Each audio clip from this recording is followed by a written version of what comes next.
You let one ant stand up to us, then they all might stand up. Those puny little ants outnumber us 100 to 1. And if they ever figure that out, there goes our way of life. It's not about food. It's about keeping those ants in line. That's why we're going back. Does anybody else want to stay? Let's ride!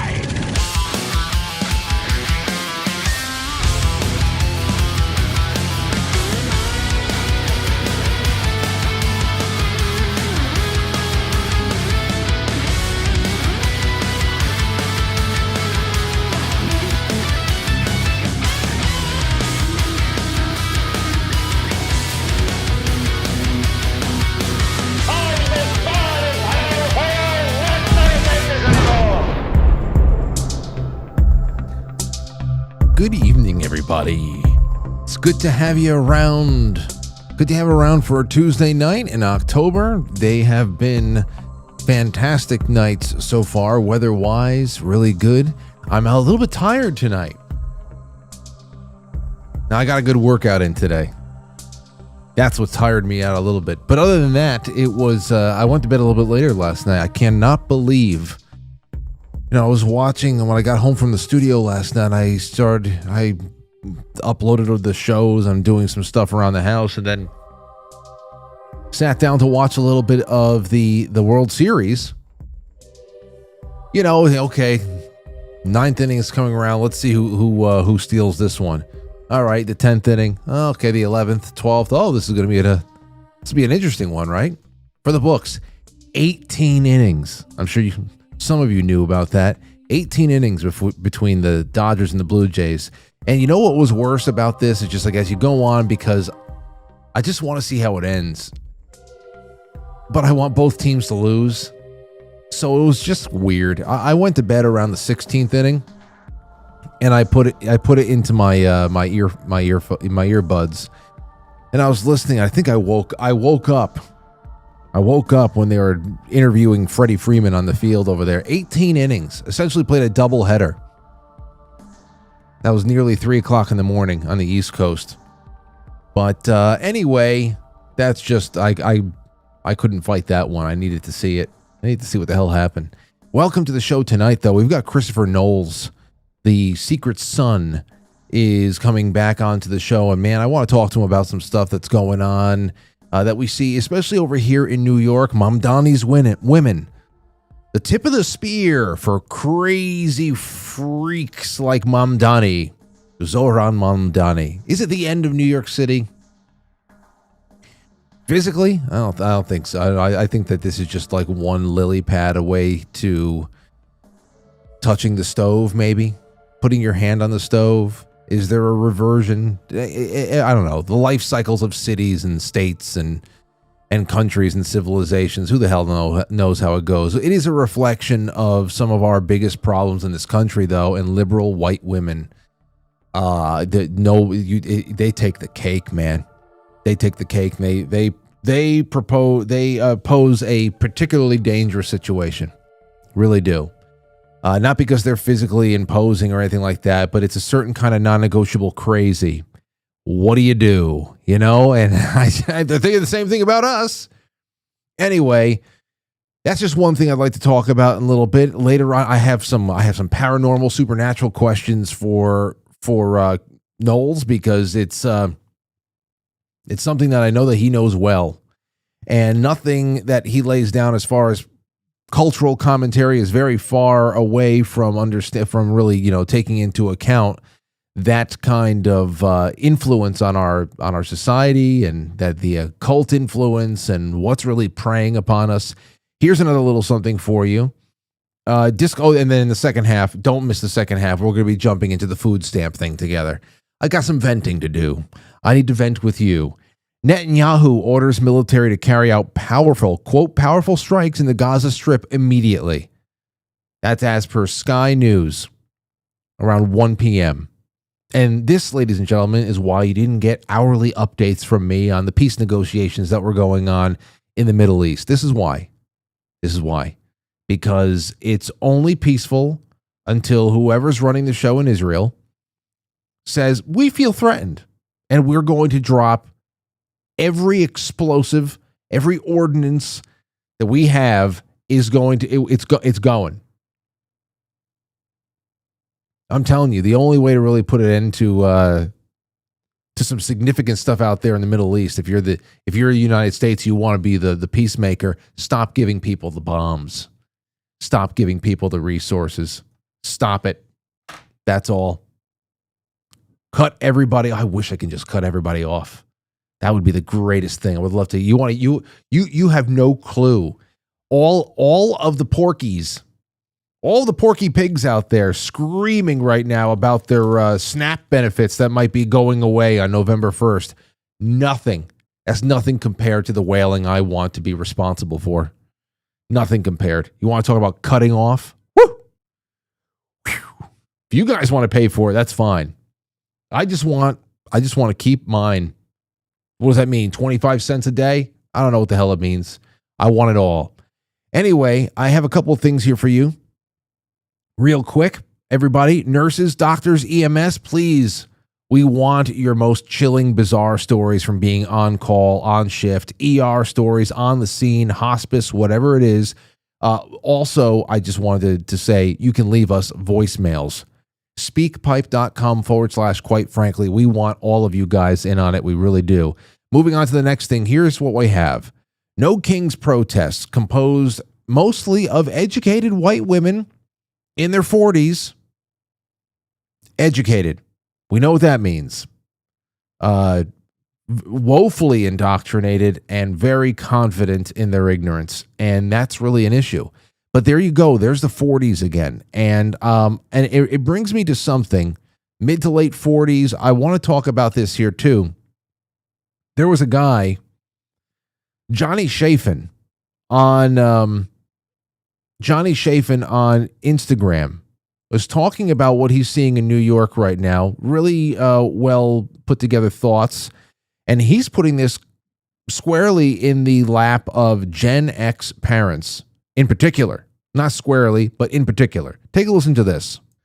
So New York, one of the greatest cities in the history of the world, a capital of Western civilization, built by great men of vision and sacrifice, is about to be handed over to a Ugandan, Pakistani globalist trust fund kid who's never had a job and became a citizen 10 minutes ago who hates America. And this is happening for two reasons. Number one, New York is just an economic zone now with a lot of foreign-born immigrants that don't give a shit. And number two, which is the biggest one for me, is these young people that you see in the street that are the inheritance of the greatest civilization in the history of the world. They're the luckiest people on earth in their age group for where they live and where they were born. And I blame their parents because they instilled nothing in them.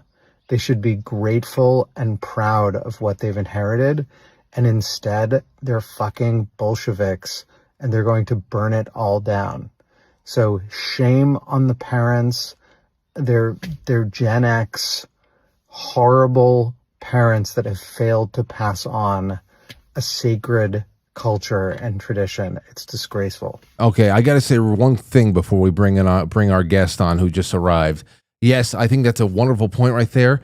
A lot of what you see in the streets and what you see being expressed online, the luckiest people on earth, but they don't see the opportunity because that has been burned out of them, especially non-white youth that have accepted this programming. They cannot see opportunity, that they've been told that they have no opportunity.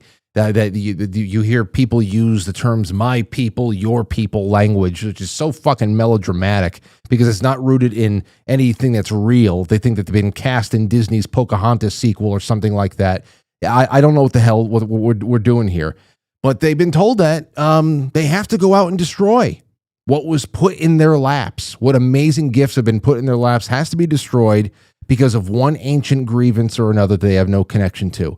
And you don't have enough time to feel sorry for them because they're so unstable, so angry, unintelligent, and unaccountable for their actions. That's a powder keg situation. And it comes, this is the next chapter we're writing right here. But anyway, one of the leading ambassadors for Gen X is joining us right now in the form of Christopher Knowles, American author, comic book artist, blogger, renowned for his insights into pop culture and mythology. And this is the second time he's been on the show. It's great to have you back, Chris. How's everything been? Going great. Yeah. I'm glad to be here. Absolutely. We need to be glad to be. Hold on. Let me get you over 1 second. Yeah, I'm a little off center here. I got you. So what do you think about that?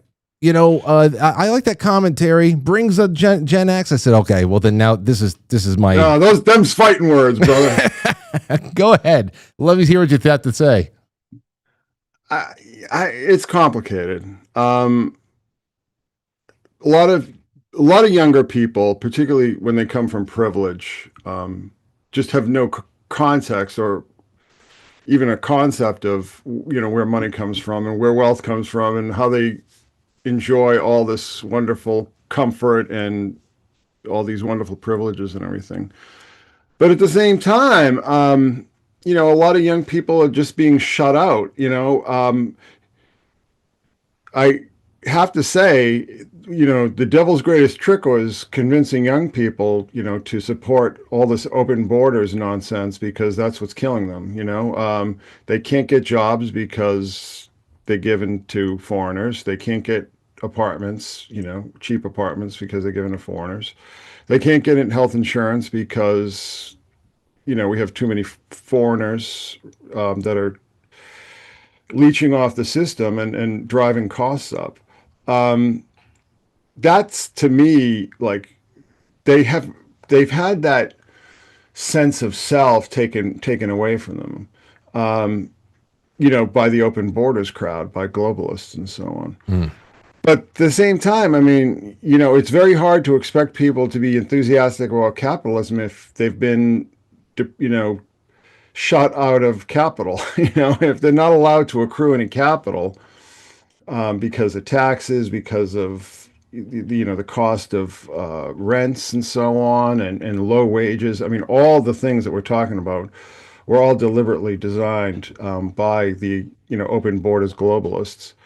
They specifically wanted to shut young people out of the system and alienate them, because that's how they create their foot soldiers.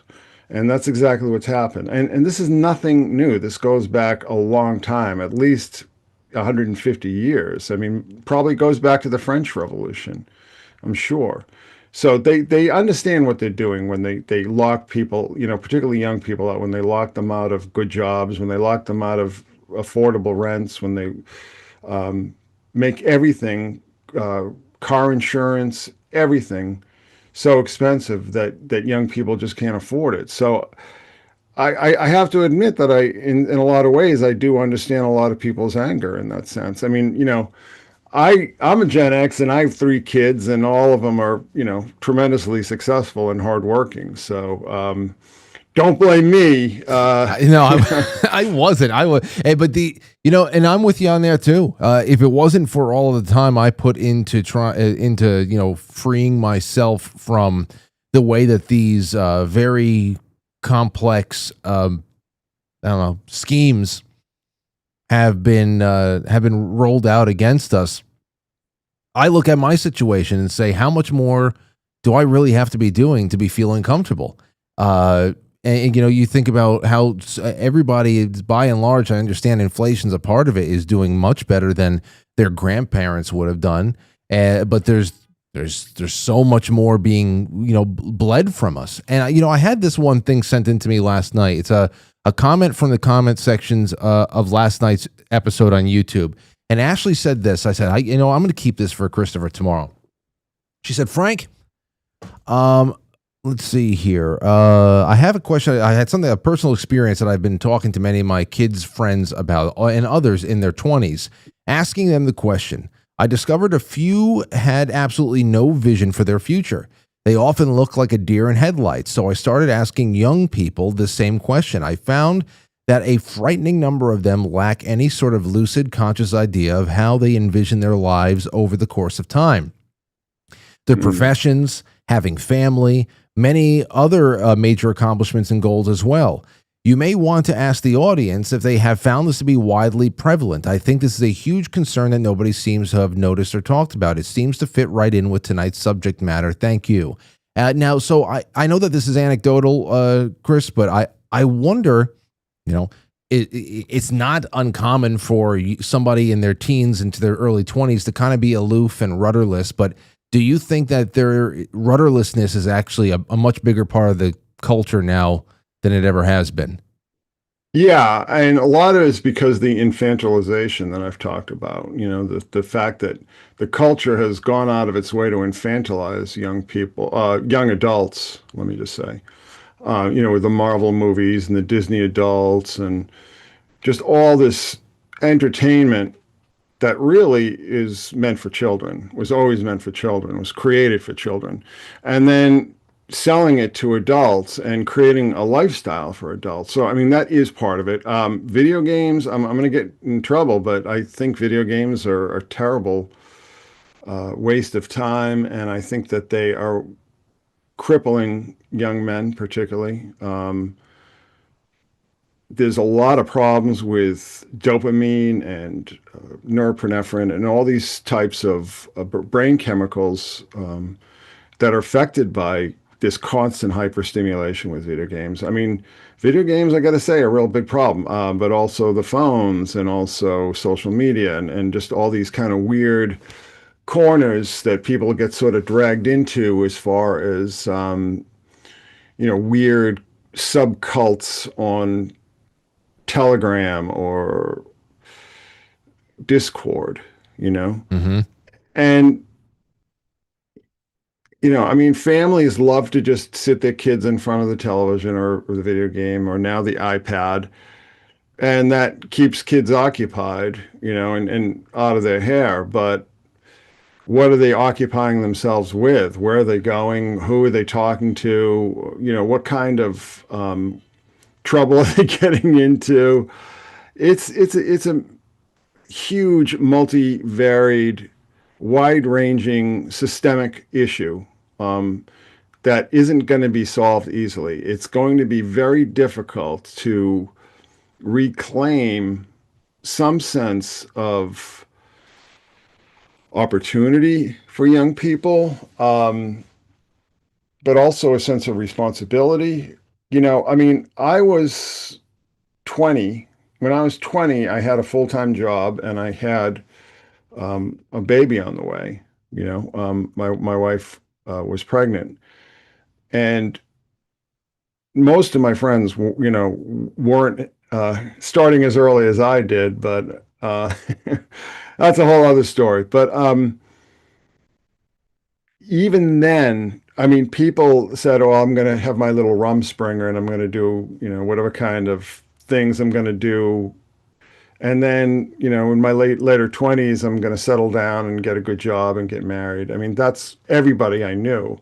And I remember I went back for my 30th high school reunion, and everyone I talked to had 3 kids. It's like everybody had 3 kids. So I wouldn't go blame the Gen Xers so much. I think that there's a cultural issue here. And again, we have to change the culture. We have to change the expectation that adults can just immerse themselves in childish entertainments for their entire lives, whether it's video games or Disney or Marvel, whatever the case may be.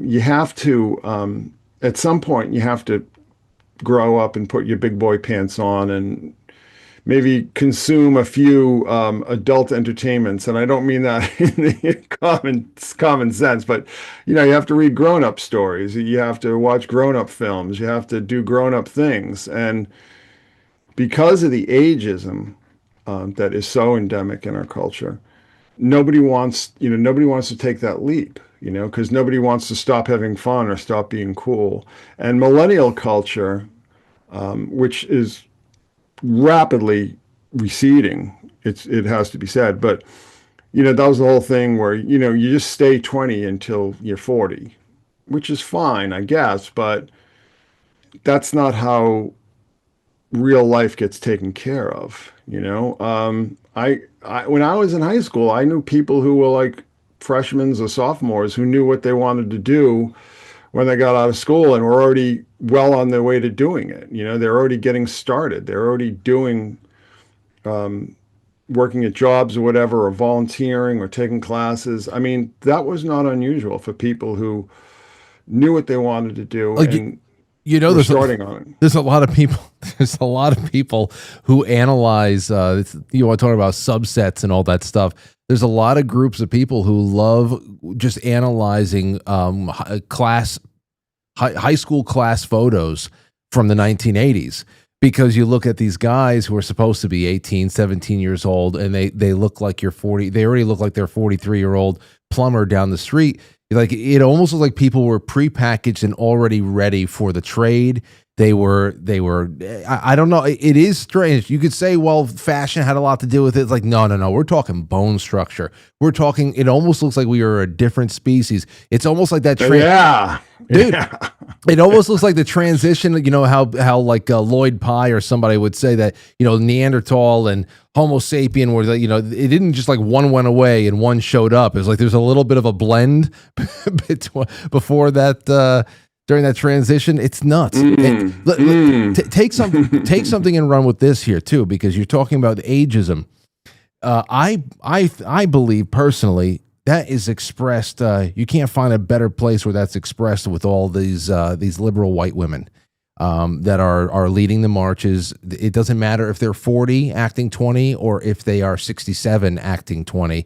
That seems to be the thing there too. And I don't know how would you best explain, because you bring all of the unseen kind of factors into this here too. How would you best explain the liberal white woman in particular, their role, how they almost seem preset for self-destruction? They don't care. I always describe them time and time again like that scene from Independence Day when the strippers are all greeting the aliens on the top of the building, staring into that blue light of doom. Just, it's uncanny what we see in places like New York, where it's like, do they really not see the inherent danger that this poses to them too? That the lamb's blood on the doorway does not work.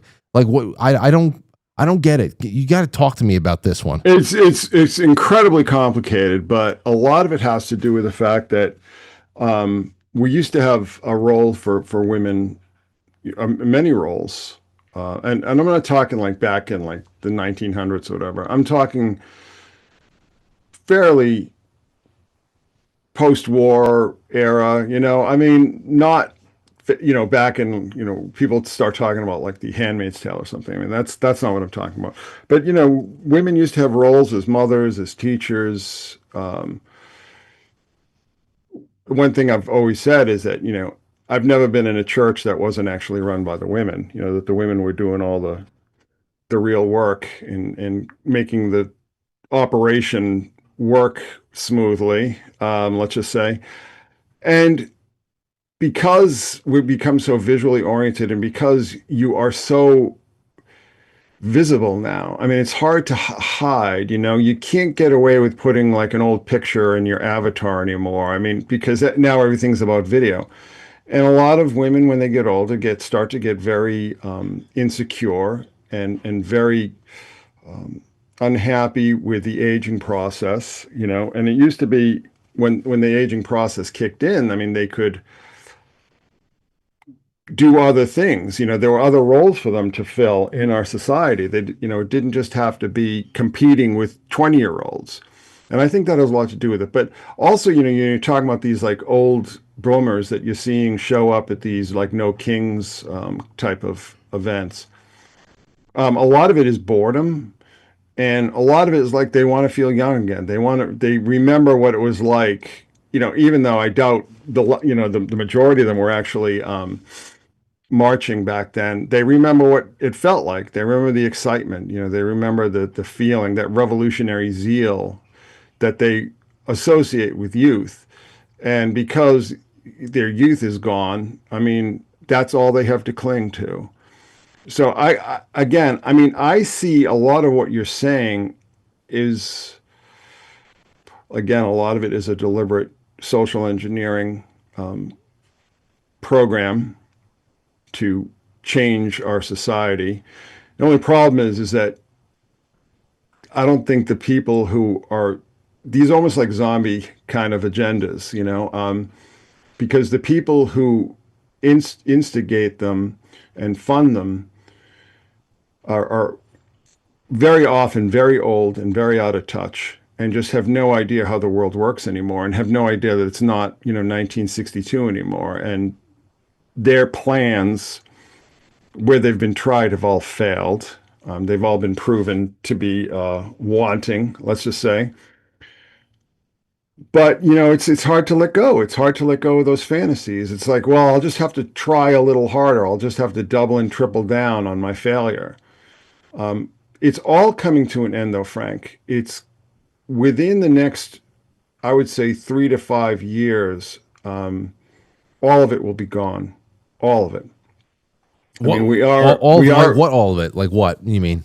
I mean, just the whole infrastructure of what they call the left, and it's already receding rapidly now because, I mean, whatever else you can say about people like Trump and Musk, they knew where to target. They knew what to target when they came in. They knew where their enemies' soft spots were. They knew how to just slide that knife down the soft, wide underbelly of the great left whale, let's just say. And it's had a tremendous. I mean, I have never seen in my lifetime the kind of assault that we're seeing today under, under Trump. Just use Trump as a shorthand. He's been going after the whole system, not just the globalist system, but also sort of the professional left system, going after it at its root, and I don't think his enemies, and there are many of them, I don't think they know what to do about it. I think they've just been so battered. I think, at this point in time, they're really shell-shocked because they thought, and this is not conjecture on my part, you can read all the articles before the inauguration, they thought it was just going to be a repeat of Trump 1, and they were just going to be able to just hang him out to dry. And they didn't understand that that wasn't going to happen anymore because he's got people behind him. I don't know who they are even. He's got some very serious, shadowy people who really know what they're doing, much better than he does, and certainly much better than anybody in his first administration does. So I just don't see it surviving this kind of onslaught because it was always fake, always fake. I would say starting even with Clinton, it was always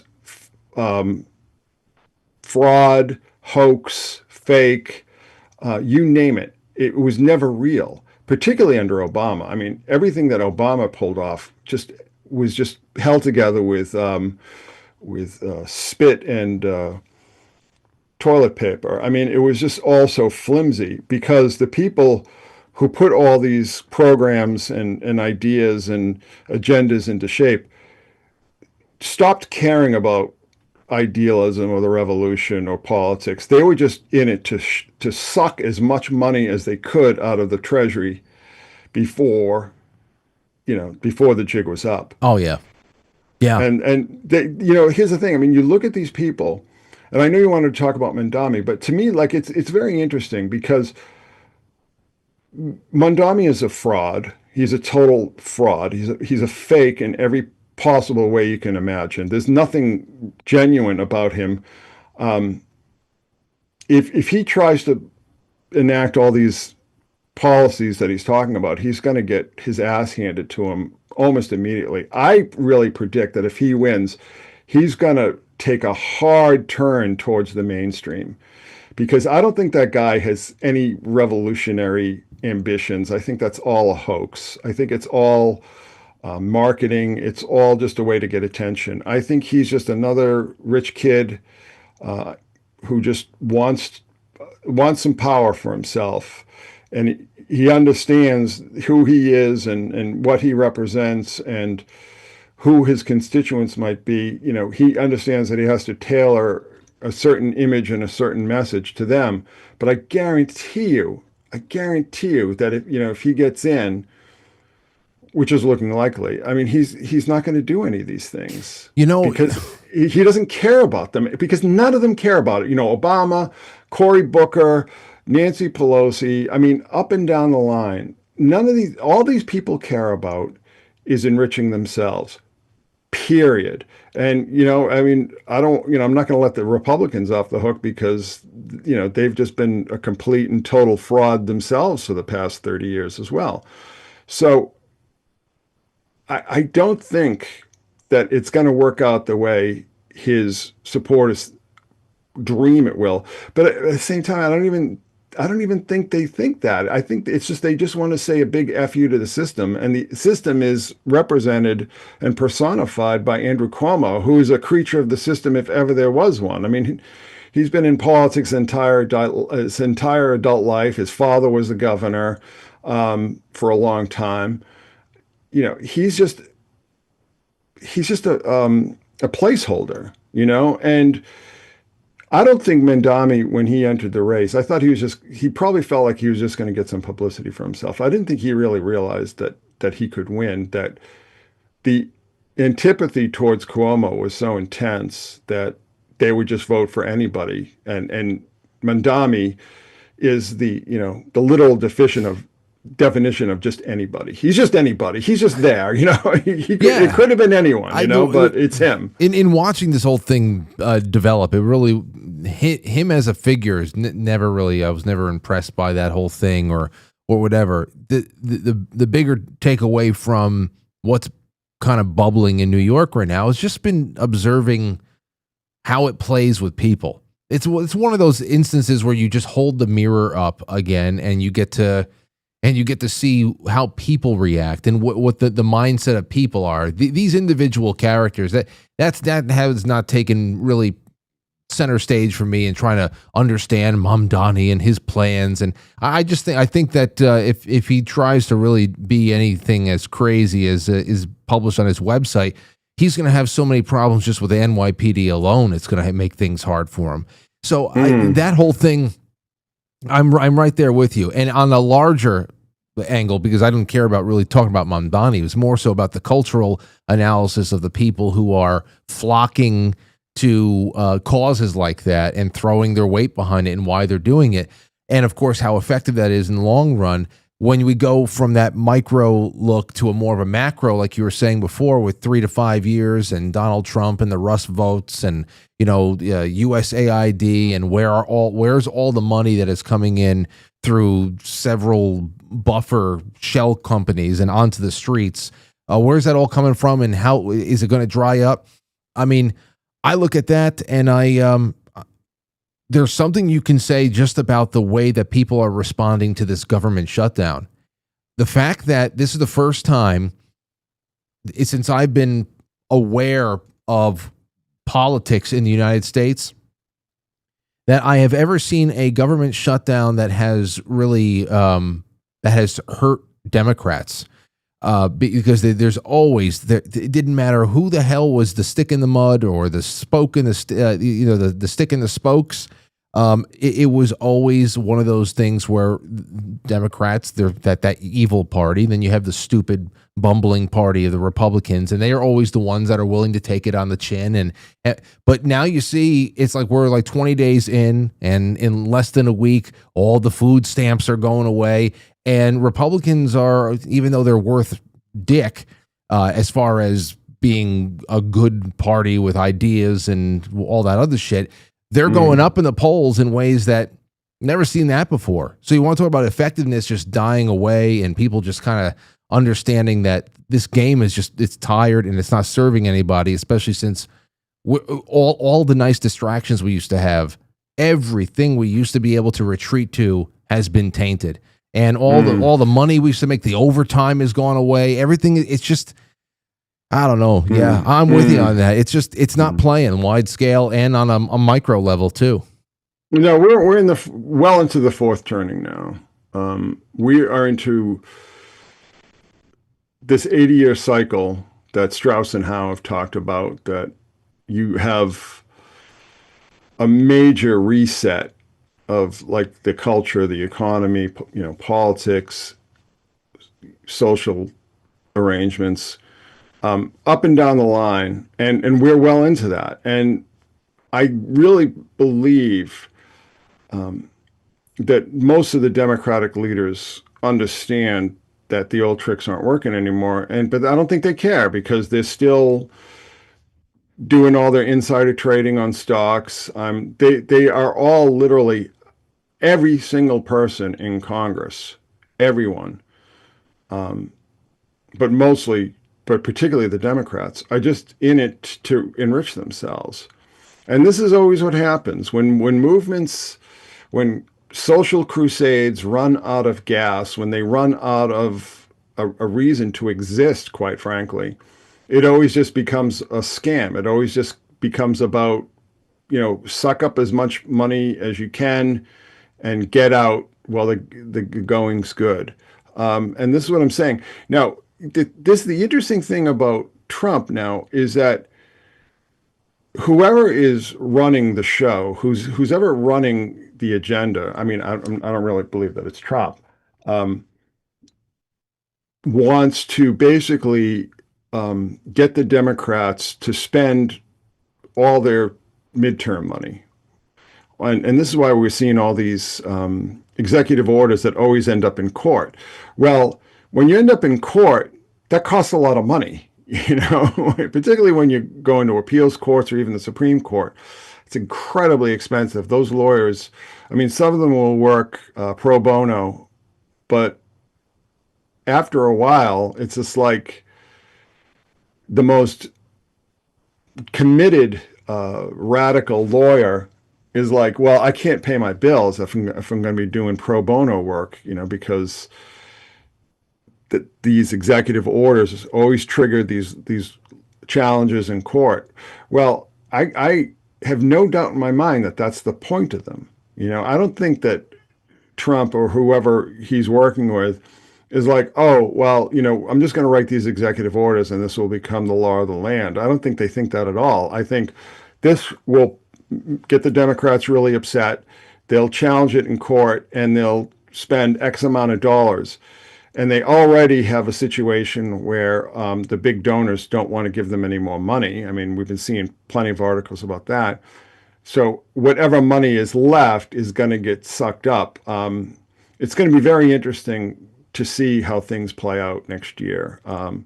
They're not going to play out the way most people assume, you always have the party out of power making gains in the midterms. I don't think that's going to happen. And I think the fact that what you're talking about, exactly what you're saying with the shutdown, I think is our best indication that things are just not working the way they once did.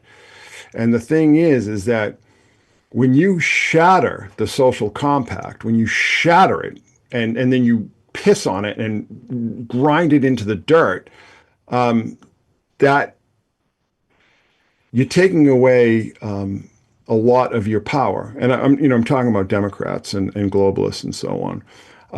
They were so keen to destroy, the social compact, to destroy traditional arrangements and so on, because those things were all getting in the way of them enriching themselves, because that's all it's about. And never for a minute listen to anybody who tells you differently. I mean, all of them. I mean, even people like AOC and Bernie Sanders and this Mamdani, they're all in it to make themselves rich. That's it. That is it. They have no morals. They have no politics. They have no ideology. They only care about getting rich. All of them, every single one. What they call the squad, the Justice Democrats, they're all in it to get as rich as they possibly can and then get out.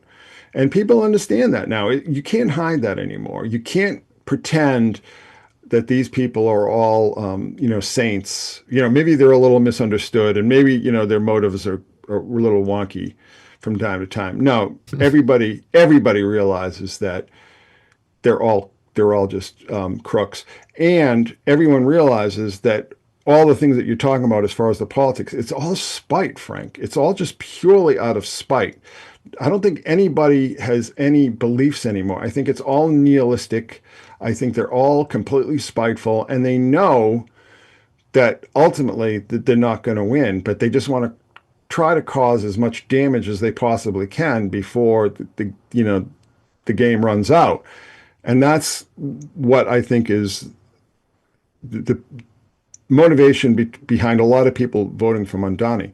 And a lot of people are young people who really, who don't know any better and and are very gullible and think that, oh, well, he's going to make all these changes because they thought the same thing about Biden. And they were very, very quickly disabused of those fantasies as well. I mean, it's going to happen. I mean, again, there are two outcomes. A month or two into his term, he's either going to just completely bend over and kowtow to the mainstream Democrats, or he's just going to get his ass handed to him by every disgruntled interest group that you can name. And it's a lot of it is going to be coming from people on his side. That's another thing that people tend to overlook is that because it happened with de Blasio. I mean, you can never please the unpleasable. People who are just disgruntled, people who are just bitter and angry about their own lives, you can never please them. They're always going to turn on you. I really wish that the five families had a hand in running New York still. I really wish. I watched that Fear City series on Netflix when it came out a few years ago. And as I'm watching, I'm there with my wife, and we're watching this thing. We're seeing how the FBI and the NYPD are trying to figure out how to take down one union boss or another, and how it all connects there. And in comes Rudy Giuliani, and they got a bright idea. Let's use RICO and let's take everybody out as part of racketeering and all that. And then as it going along, I start realizing,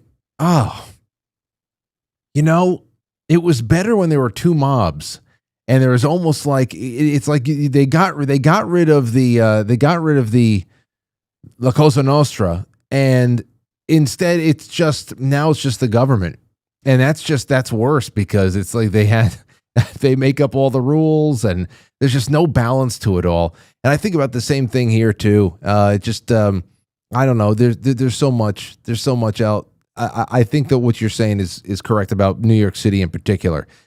I'm not too scared about Mamdani. Like this is election day is going to be doomsday or all that stuff. I'm more interested in why people are reacting the way they do and where they get the confidence in voting for him, what they think they're going to get out of it. And when do they realize that they were wrong? Like, it took the strippers on the top of the building in Independence Day with their placards until the last second before the blue beam blew them all up for them to realize I'm in the wrong place. I hope we have a little bit more of a time to reflect on what we did wrong before the impact. Can we have a little bit more than a millisecond of reflection? That's all I care about one day.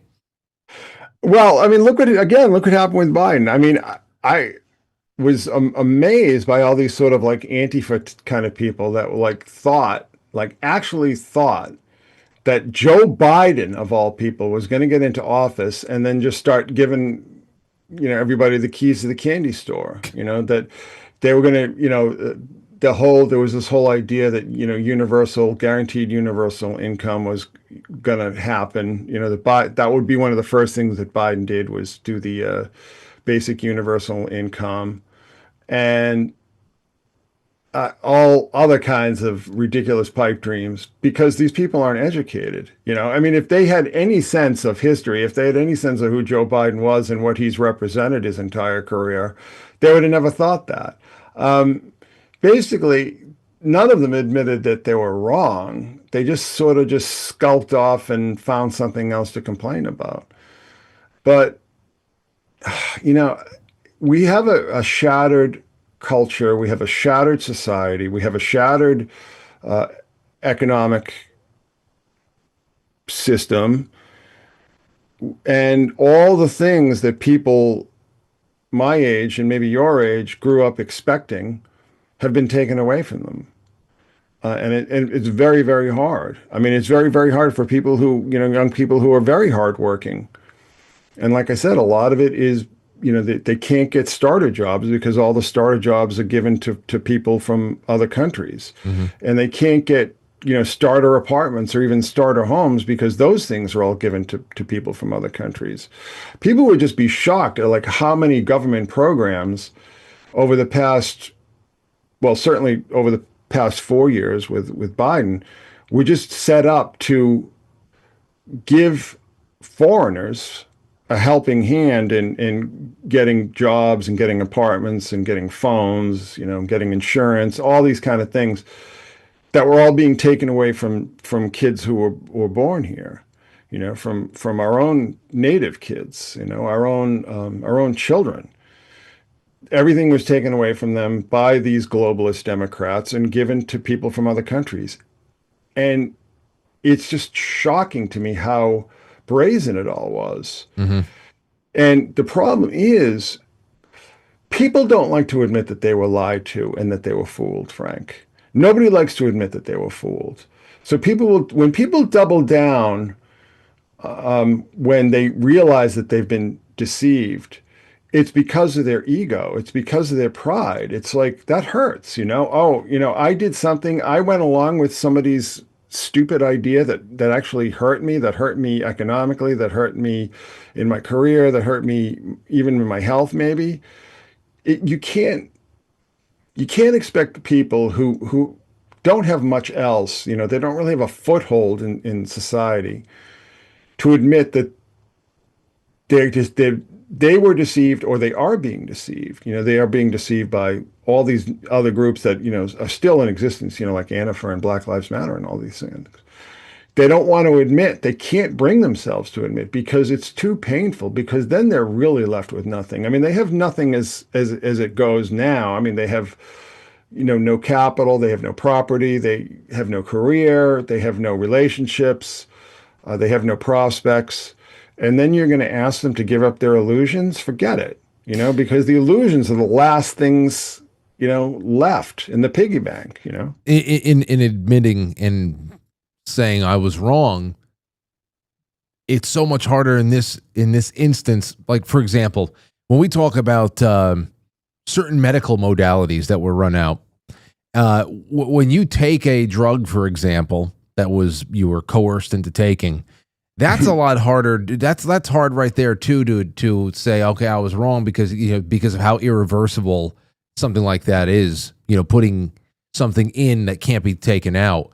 Another thing about this, the reason why admitting defeat on something like where we are in our society, on the trajectory culturally, is that if you admit defeat, you're admitting or in some way saying that it's not going to get better if we keep going left, that we actually have to go back the other way. And I don't even understand all your definitions are so screwed up. You don't even probably know where.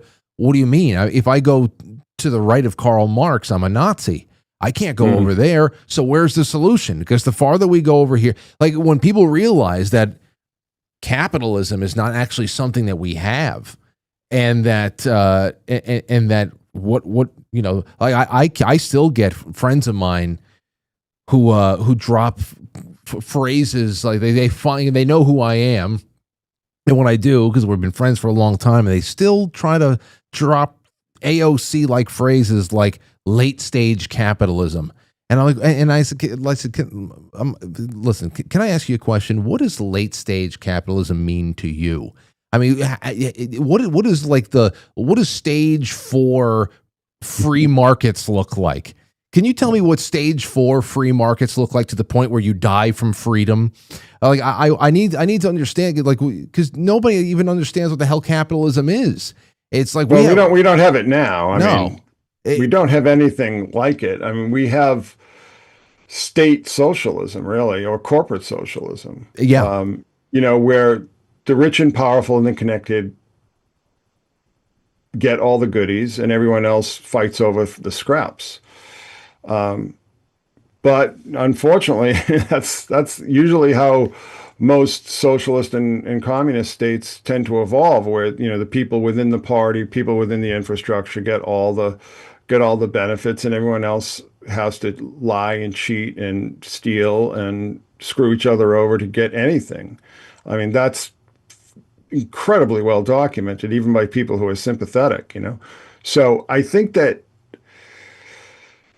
I don't think they really believe this stuff, Frank. I really don't. I don't think they believe that. I mean, there might be some really stupid and gullible and brainwashed people.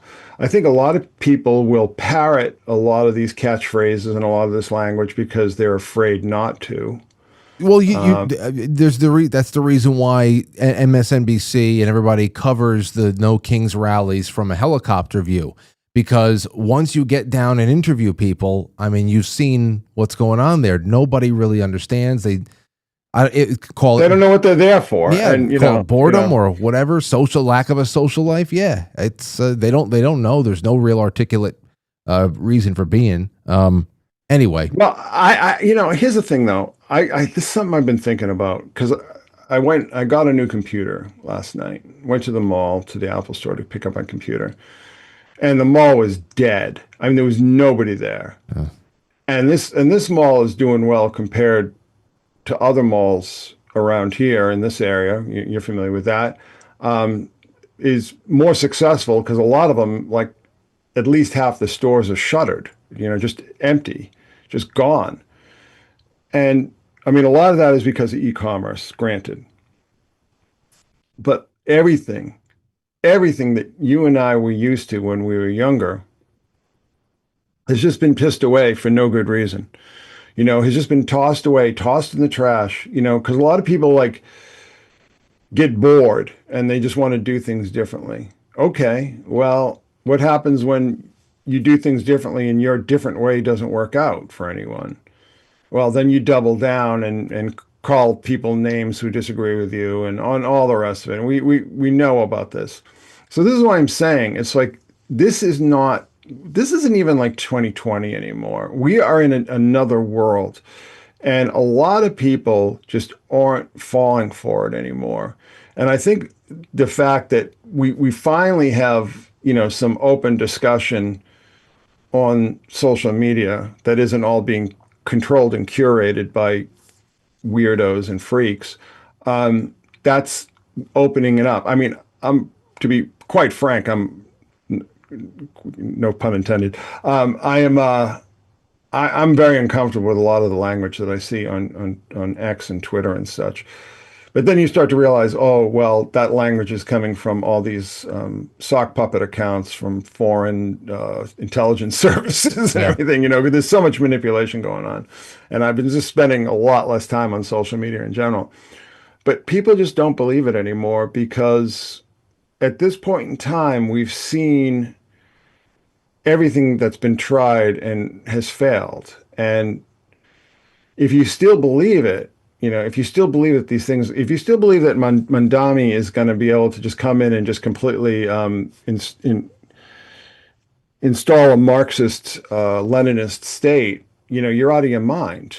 He won't last a day. He'll be gone. I mean, he'll be gone from the earth if he tries that kind of thing, or unless, Trump or whoever decides, well, let New York burn, because we'll be able to use it in our midterm commercials. Yeah. What I mean? That's the only way I see any of these kind of projects coming to pass. Well, let me ask you. This is the thing. I just want to finish this. Yeah. I'm just shocked by what a lightweight he is, and just how incurious he is. And never mind weak. Did you see that video when he was trying to bench press? It was like 95 pounds. It was a 45-pound bar and 250 plates. And it's like he less. Needed a spotter. That was less. I think they were 20. They think they were 25-pound plates. So yeah. So 25. It was less than 100 pounds, and it was. Man, that was bad. It was very bad. It was embarrassing. I was embarrassed for him. I was like, oh my gosh.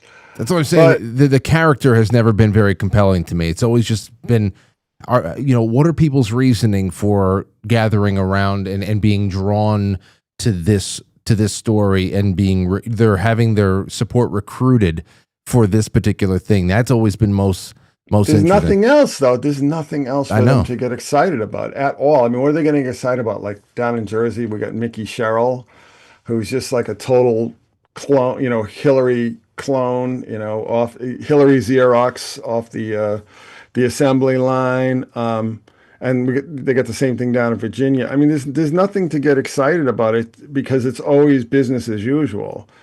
And I mean, I can understand that it's like at least this guy's like not just spouting all the pablum that establishment politicians, spout. But I just think it's just like there's just nothing else to get into. There's nothing else out there. There's nothing else happening. Well, and I see this on a greater level than politics. And that's what I want to ask you about next. I have two questions I want to get to before we depart tonight. Because this was the surface level. Now I want to get down to something else that's happened since the last time you were on. And we were talking a lot about predictive programming. You've already dropped terms like programming, shattered realities, all that stuff. In particular, after Charlie Kirk's murder, people were talking about snake eyes a lot. All the crazy synchronicities within snake eyes. And you, like myself and others, are like, okay, well, let's all just remember that Charlie Kirk was a toddler when the movie was made, so it doesn't really, but you also said that there is something, that could very well have been serving the script could serve as a template or some kind of inspiration, which I wanted to broaden that out there too. And I want to ask you, because you're so big into movies and all that stuff, when it comes to templates, when you say template, I think of what I have read and talked to people about over the years with Wizard of Oz, Alice in Wonderland, Catcher in the Rye.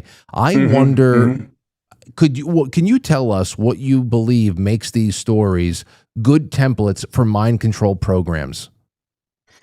Well, a lot of them have to do with alienated loner types, and Catcher in the Rye is a good example of that. And also non-reality. People sort of escaping reality into their own concocted non-reality. So, you talk about Wizard of Oz and Alice in Wonderland. Now, but those stories are very interesting too, because there's this entire lineage of stories going back at least to the Victorian era that are about children, particularly traumatized children who are able to cross over to the other side, cross over the other dimensions. And that is got a very dark history, but I think it's incorporated into a lot of these types of agendas. Now, Alice in Wonderland was actually a technique that was used in one of the precursor programs to MKUltra. It was actually a tactic that interrogators would use, where they would create like they'd start talking in absolute nonsense, and do everything they could to bewilder and confuse and disorient their subjects or their victims, because you're in a stressful situation, right? When you're being interrogated and you don't know what they're going to do to you. And then when they start pulling off all this craziness, you just want some semblance of reality. You just want to have something that you can just clutch onto, because everything else is so upsetting and disorienting. So I think that lends itself to a lot of these stories that you're talking about. Now with Snake Eyes, here's the thing. I mean, these kind of things happen.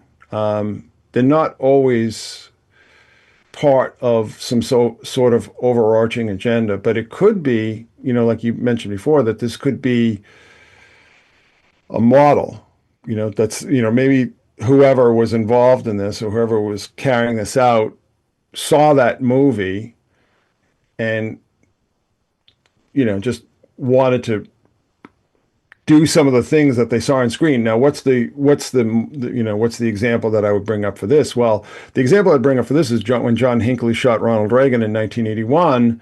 He was acting out Taxi Driver because he was obsessed with Jodie Foster, and he sort of like saw himself as a new Travis Bickle, because there's those scenes in Taxi Driver when Bickle is sort of going after somebody who's running for Senate or something like that. So we do have real world examples to draw on that people will follow plot lines from books or movies or whatever, and try to act them out in real time. Okay. Mm-hmm.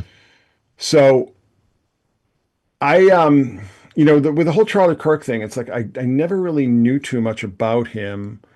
I To be honest with you, I mean, I'm kind of embarrassed to say this, but it's like I didn't really understand like what he did. Like he's just somebody who I'd see in on YouTube thumbnails, or I just see his name on, stories on news sites or whatever. But I don't think, I really honestly don't think back in 1998, there was some sort of agenda. Well, there's this kid now, he's practically a baby now, but he's gonna grow up and be involved in politics Exactly. and everything. So, let's plant these seeds now. I mean, is it theoretically possible? Yeah, I mean, anything's theoretically possible. Is it probable? I would say it's extremely improbable. So I don't think that I well, let me just say this. I kind of dropped that whole angle after a very short time of looking into it, because it just didn't seem like there was anything there, that I was looking for, that I was interested in. Right. And again, because I don't know too much about this guy. One of the things I do find interesting, though, is there was definitely this effort to sort of create, like, to make almost like a saint out of him, make a martyr of him after he was killed. And that didn't work, which is kind of interesting. That whole program that we saw from people on the right to sort of create like this martyr character, almost like a messiah figure, to be honest with There you. were some very creepy things that were done that I think just went beyond what was appropriate. It's 100%. And the snake eyes thing, yeah, for all the same reasons you listed here, I really dismissed that out of hand. But still, the synchronicities, that's hitting one hell of a lottery right there. But it made me want to say, because I tend to think that MK Ultra, now that it's been taken out of the subterranean laboratories and has actually been used as almost like a cultural norm by the way that we are programmed in media and everything like that. I just wonder. I never had anybody really articulate why those very famous stories are always used as examples of templates for the programs themselves. But disassociation makes a lot of sense. We were actually just talking about this last week when we brought up the whole idea I had, and I'm going to ask you my last question soon, because I want to know about since it's Halloween, I want to know about the paranormal. But we had somebody call into the show 2 Saturdays ago, and they told this incredible story about a haunting, a poltergeist, a visitation, something that happened to them when they were in India. And the same thing I hear time and time again is that when you're in the middle of one of these experiences, it's almost as if the experience becomes more real than the world that we live in day to day. And that there's a sense. And then I think about Wizard of Oz starting in sepia and opening up the door to Oz, and all of a sudden it's a wash in color and things that are hyper realistic. It almost makes it makes Kansas seem like it's bullshit. And I so it's like, this. I'm getting things here. I'm trying. I wanted to put them all together. You said you've had paranormal experiences. You wrote about it in The Endless American Midnight, and I never got anything out of it. What was?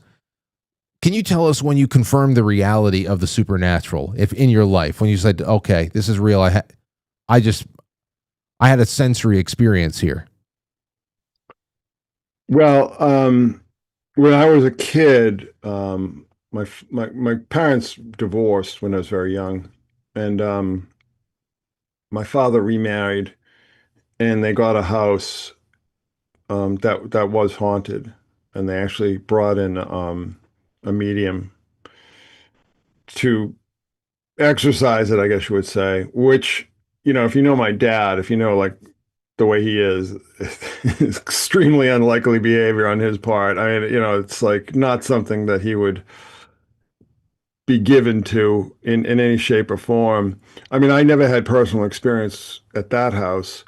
Um, I had experiences, I guess about, oh gosh, 8 years ago, um, that were really horrible.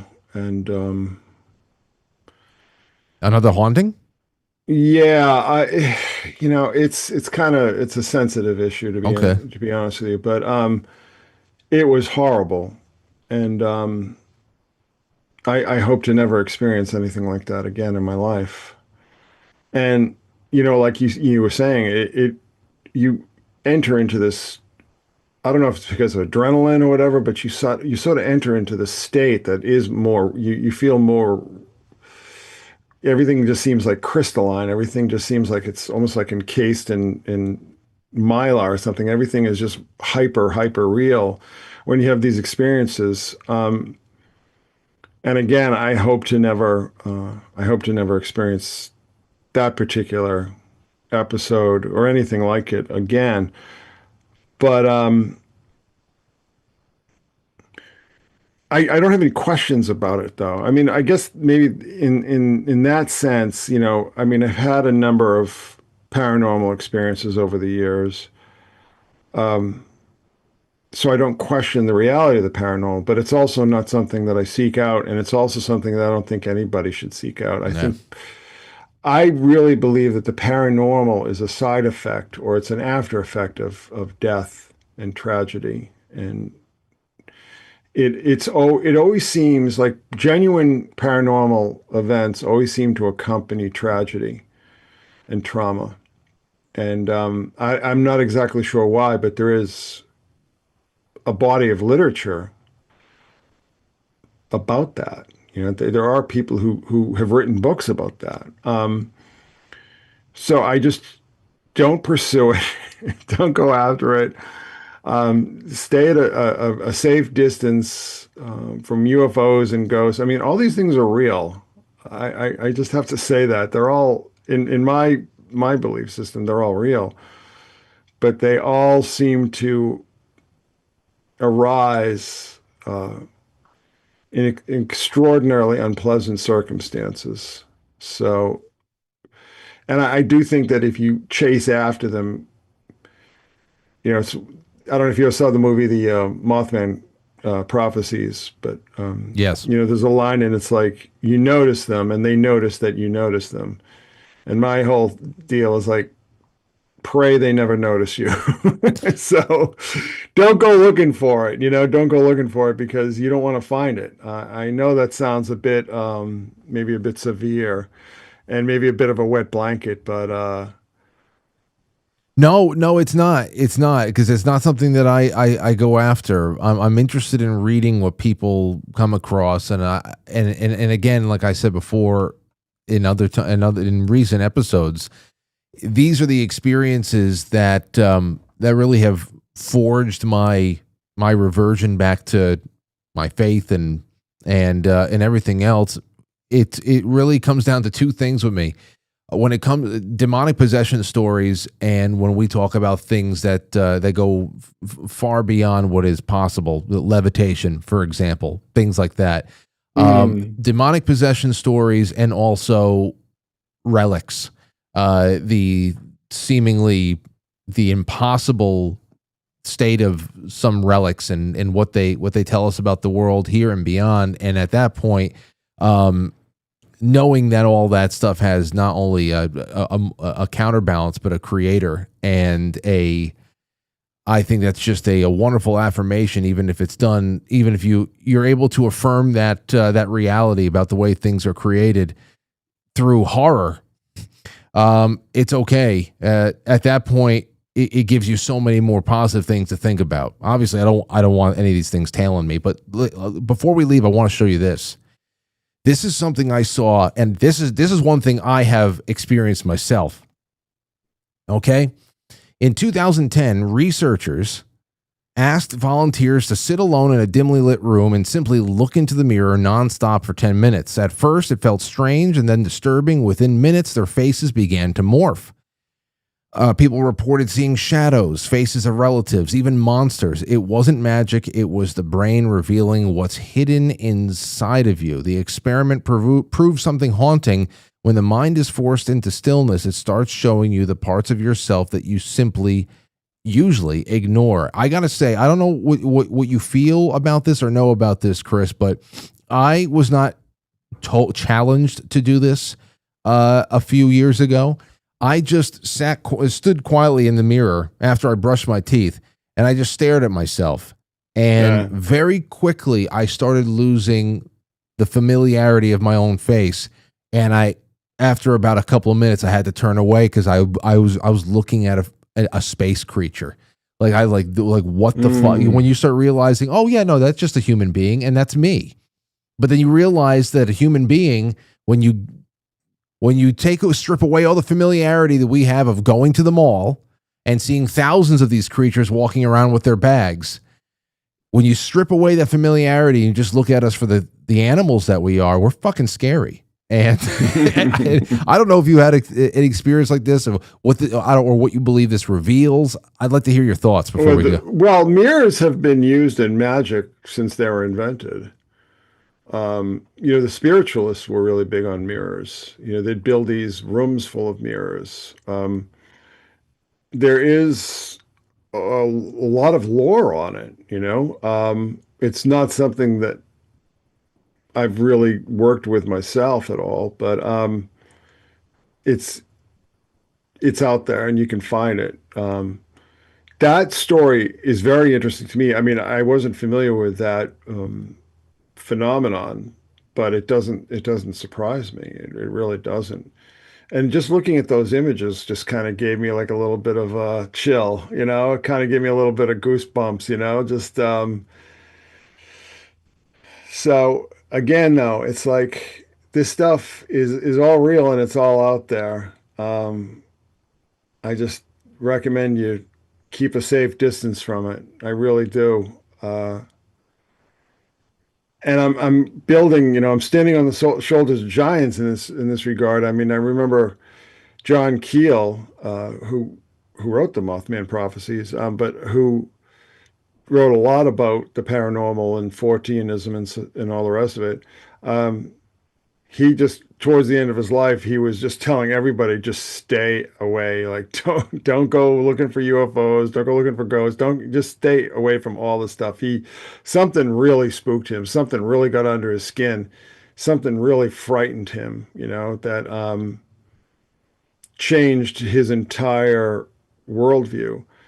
And at the time when I first heard about this, when I was learning about this, I thought it was a bit odd, but at this point in my life, I don't. And I understand. I don't know if I've had the kind of experiences that he's had, whatever he had that really shook him up, but I understand it. And it's something that, like I said, I stay away from him. Okay. Well, then I guess the last thing I'm going to ask you is favorite Gen X Halloween films from your youth that you believe still holds up, that people should watch? We just watched The Lost Boys with my group. I love that. That's a fantastic movie. From my youth, gosh. Oh, Halloween. The first Halloween is phenomenal. It's totally different from all the rest of it. I was actually just talking. Who was I talking to? I was talking about how when I was a kid, I used to go see all this, the slasher movies. There was a Grindhouse cinema in the downtown area near me. And I used to go see all those things. And I just never found any of them scary, except for that first Halloween. That is a legitimately terrifying film. And also another one I'd recommend if you really want a good scare is the remake of Invasion of the Body Snatchers from 1978. is the one with Donald Sutherland and Brooke Adams and Jeff Goldblum and who else is in it? Veronica Cartwright, Leonard Nimoy. Great cast.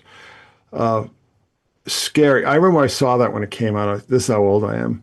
I saw that movie when I was in the theaters, and I remember just when I got out, I just was like looking at everybody like, are they pod people? Is that what I'm? Yeah, it's like it just got onto my skin so hard, you know. It's an important movie for understanding how we're living right now, to be honest. Yeah, well, because you know what it's really about? It's about the horrors of mindless conformity. It's about people who just go along, and it's how ironic that they set it in San Francisco, and then they had this whole like new age kind of subtext to it, because the Leonard Nimoy, he's like one of these sort of self-help new age types, there's a lot of very interesting subtext to that film. So if you haven't seen it, oh, definitely do. Okay. But it's a hell of a ride. Don't watch it alone. Yeah, my mother was watching the original, I think yesterday or the day before, actually, the black and white. I've never seen that one, actually. I've only ever seen the Donald Sutherland one. So I guess I got to go back in time just to compare and contrast. But Christopher Knowles, I've got your link tree in the description of the episode. I have your Twitter tagged on the Twitter stream right now. I really hope people go check you out.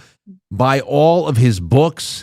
Whoa, sorry. That's all right. Yeah, fantastic. This is the latest one.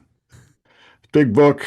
If you're any X-Files fans out there, this is the one for you. This is It keeps getting gobbled by the green screen. Yeah, from the green screen. Yeah. but all of your books are listed on the link tree, right? Well, you can just go to Amazon. Just look up my name on Amazon, because there's also this book that I recommend to everyone, the Synchronistic Handbook, which is just a book you can carry with you everywhere you go, and helps you make sense of synchronicity. So, well, I hope everybody goes and grab it. Yes, I hope they do too. No, well, it's stocking stuffing season. This is a great stocking stuffer. Yeah, definitely. Absolutely. Secret Santas, whatever the hell it is, if you know somebody who likes to get into the weeds on this, books from someone like Christopher Knowles is definitely should be up there on the list. So thanks again, my friend. I can't wait to do this again. Oh, great. Well, thanks for having me on. Appreciate it. Absolutely. Christopher Knowles, everybody. Take care. Thank you. Okay. Well, ladies and gentlemen, we've got more to do right now. I'm not even going to take a break. I'm not going to take an intermission. I want to talk about, I'm going to go to your super chats. I'm going to, oh, by the way, talking about super chats, I'm going to be giving away another basket next week. This has got to be at least 2 weeks. So here's what I got for you right now, everybody. This one is called, this basket that we have prepared for you is called the Luxury Embroidered Spa Basket. Ladies and men, shopping for your ladies, or men who want it for themselves, whatever, it's just tea and ancient minerals, bath salts that you can smoke and turn into a crazed lunatic vampire. What do we got in here? Kitsch Solid Castor Oil Bar Shampoo. There you go. Secret Garden Organic Sleep Tea Canister. Beauty Sleep Tea and Floral China Teacup and Saucer. That's right there. The teacup and saucer over there. It's like Victorian. Like it's coming from Victorian England. Kombucha tea facial tincture. This thing will give you a facial. Ancient minerals, magnesium bath salts that you can smoke. Japanese hinoki cypress and Siberian fir. Balance candle by Spitfire Girl. Get a clean triple T selections.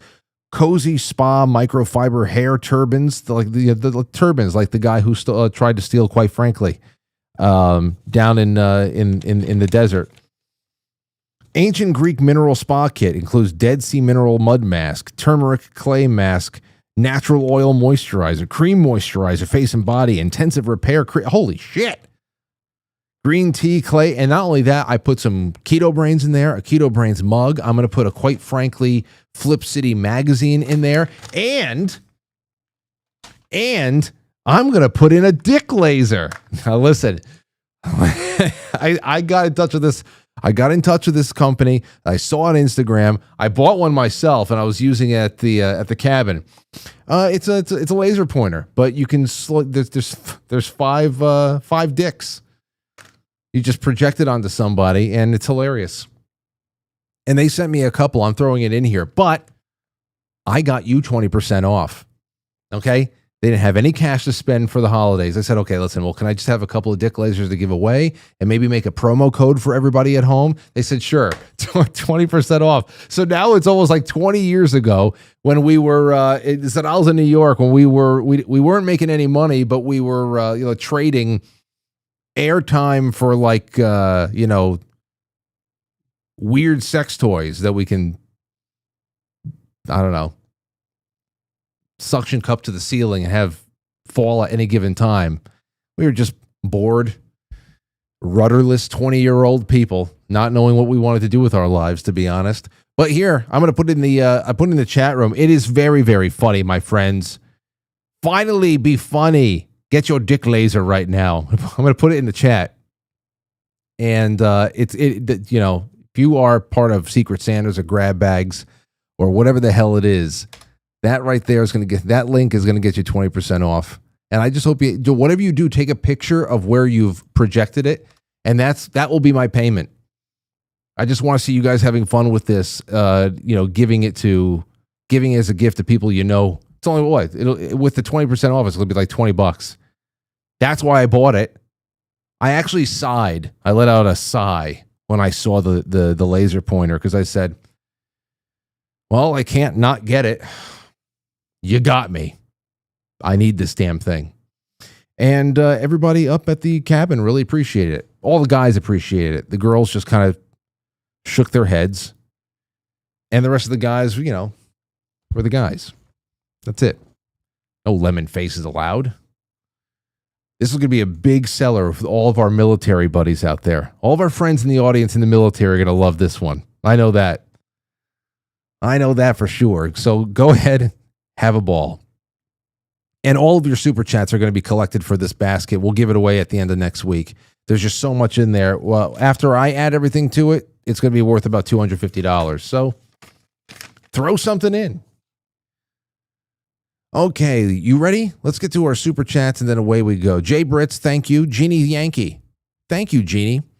Larry Whitaker says, Chris, Larry Animation Pro, you mentioned my story. Do you think that we're dealing with non-human bodies or spiritual intel running the show? Damn it. Didn't see this until now, Larry. I'm gonna send that to Chris. Don't you worry, Larry. And I have your box over there. I want to talk about it at some point. Really wonderful thing that showed up. All right, let's see. Over on Quite Frankly.tv, Delona, thank you. Nathan says, they know their tricks don't work anymore and everyone's onto them. No, now it's to mash the foot on the gas, full speed ahead to get what they want while they can, while leave a burning mess in their wake for cover. I think that's where a lot of this food stamp stuff is going. I really do. The shutdown did not do much for the usual beneficiaries, the whiny evil Democrats. And but now there is this insane countdown to November 1st that I think is really interesting because it's already ugly. It's really ugly along multiple lines, including racial lines. A lot of people going out there and just trying to get ahead of the ball here. Get ahead of the curve. Get ahead of the headlines. Because as I've always said for years, as people ask me, well, Frank, what do you think about the food stamps and this and that? So, what are we going to do about it? What happens? This, first of all, it just goes away. It just goes to show how little people know about money and where it comes from and how limited resources actually are. Because everyone seems to think that 40 million people can just be fed and clothed and coddled like children forever. Because there's no plan to get them off, because that is 40 million people who will do whatever the fuck they want. That's it. You do not have the ability to make truly independent choices because you need to be coddled and taken care of. And some people need help more than others. But that help used to come from very, very specific, local, sustainable, and constitutional places. Not only just constitutional and fiscally efficient places, but also moral places. There's a reason why this is never supposed to be. Okay? And instead, we have this gripping coast-to-coast countdown to starvation that has happened now.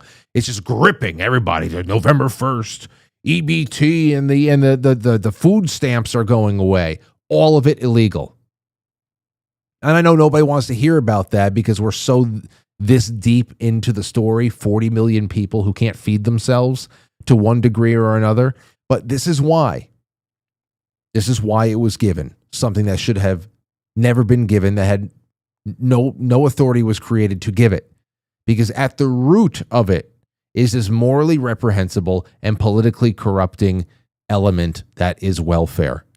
Not to mention an enormous national security risk. All of these people who have been stripped of basic instinct to provide for themselves, or at the very least to seek aid and comfort from neighbors and churches and local community centers the way it used to be. That is huge. I started, and of course, now you're seeing this from both Republican and Democrat people. They're saying, my town is already planning community dinners. My town, well, I'm personally I'm going to be doing this. It's like, oh, well, what a novel idea. What a novel idea. You mean community involvement? Local charities are a viable option as opposed to voting away illegal authority. Voting illegal authority to a government and its goons to turn feeding people into a political hot potato every time that there's an election. Or a contested election that turns into a dogfight every time that there is a funding bill or that has to come up for a vote or something like that. You see how everything is election interference? That's the Russia and China and machine connectivity and all that stuff. Yeah, I'm sure there's plenty of foreign influence in our elections, and there's other things that we're up against every time we go cast a vote that we can see, and things that we can't see. But everything is election interference. When you take away a person's ability to make an independent decision, that's not a fair election. That's people voting for a meal. It's all vote bribery. It's why it's not supposed to be any kind of an initiative that should exist beyond a state level. There's no problem with the state taking care of its needy and creating food programs or anything else like that within whatever kind of budget they can create for it. It's just no appropriate application of any of this stuff. And I got here. Take a look at this. This is the kind of shit that we're seeing right now. This is the kind of shit. So I get $3,000 in food stamps. $3,000 in food stamps. This one person is saying. I mean, you'll drown in these videos. So I get $3,000 in food stamps. Obviously it's 8 of us, so you do the math. That's why I get $3,000. I have no income, so obviously I'm gonna get the full benefit amount. No income. Does that make you mad too? Yeah. Does it make you mad that the government is helping me feed my children? Helping you? You're not doing anything. $36,000 a year? I don't have, I'm not caring for 8 people, but I'll tell you what I spend for 3. If I had 8, it wouldn't be $3,000 a month. It's probably all yodels too. Does that make you want to punch me in my face? No. Punch you? No, I'm not like you. Not like you. Violence is not the first thing I think about. I understand that violence might be in the future. That's just might be where we're going, because people like this one over here, and this is where it really starts coming up. You start riding those racial lines. This is where you start riding the lines of race there too, where a lot of black women and in that section of Twitter saying things like, "You think you're clutching your purses around us now? Now we're really going to be snatching purses. Why? Why? Because welfare. It's very clear now that welfare to a nice portion of people who receive it is getting money from white people. I mean, social media is a curse. The things that you learn, the things that you're able to confirm, does it make you want to punch me in the face? No, I just don't want to feed your fat ass. I just want you to be responsible. I just be responsible for yourself. I don't even know who you. I am fine not even knowing that you exist because you don't care about me. And that is the worst part about our welfare system that is all illegal. It takes away the compassion. It takes away the gratitude. It takes away all of the lasting positive impacts that helping a person in need really creates. All those positive feelings that helping a person in need creates, and being helped by someone that you really feel cares about you. It inspires you to want to get back up on your feet. It gives you a little bit more of an understanding of who to thank, because you're actually that you were surrounded by people. You know who to thank. It didn't come in the form of a faceless government check and a whole bunch of media propaganda telling you who to hate and who to call greedy if they try to take your check away. There is nothing compassionate about welfare. It is warfare. All of it. All of it. Here's another one. God help me. To all the landlords expecting rent next month, what'd you do with last month's rent from your tenants?